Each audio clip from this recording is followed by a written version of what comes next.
talking about cutting back perennials. You know what time of year it is? It's October, and October is a time when we have to start thinking about cutting back our perennials, especially the herbaceous perennials. And you know, daylilies are one of the things that really, I get a ton of questions about daylilies and about the seeding and whether to deadhead them and whatnot. But I find they're pretty low maintenance plants. You know, they're pretty durable, drought tolerant, they're tough, they grow mostly in sunny locations. They always perform best when they're in full sun. But you know, at this time of year, one of the questions I get is, should I just wait until the very end of the season to cut them back? And you know, there is some advantages sometimes. If you let the plant completely just disintegrate, it turns all yellow and it starts to kind of melt away. And you just pick the grassy parts up off the ground. It's super easy to clean up and there's really no mess left. So you can do that. Today I have it at about a 50% status. So that means about 50% of it's already died and 50% of it's still green.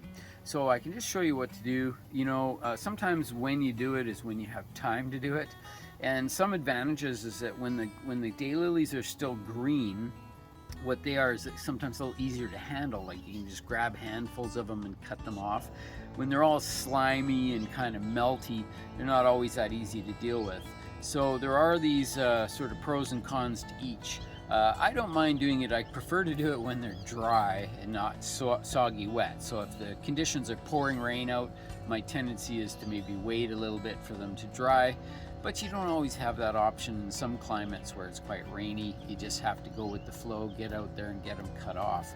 We're gonna have a look at this one right up close now, and it's definitely close to being dormant. And you can see that it's got some of the stems still left, and I can just easily pull those off. So the plant, you can see this dead stuff in here. I just grab it and watch, I'll just lift it gently and it comes right out. So a plant like this is quite easy to deal with. And I can, even these green ones, I can just rip them off with my hands. Like I can use my pruners if I want, but I don't really have to. I can just get in with both hands and just literally tear them off the surface. At this time of year, it's super easy to do. And even the bigger ones come off. And I always use two hands so I can go fast. Just because, you know, if you have a lot of daylilies to do, you got to go quick. And there you go, look at that. That base is just looking great. It's easy to manage, and it's actually quite neat and tidy. And so that's good to go for the winter. It doesn't need any other treatments, and it'll just shoot up in the spring and it'll look great. So that's basically it today for cutting back perennials, but particularly daylilies today.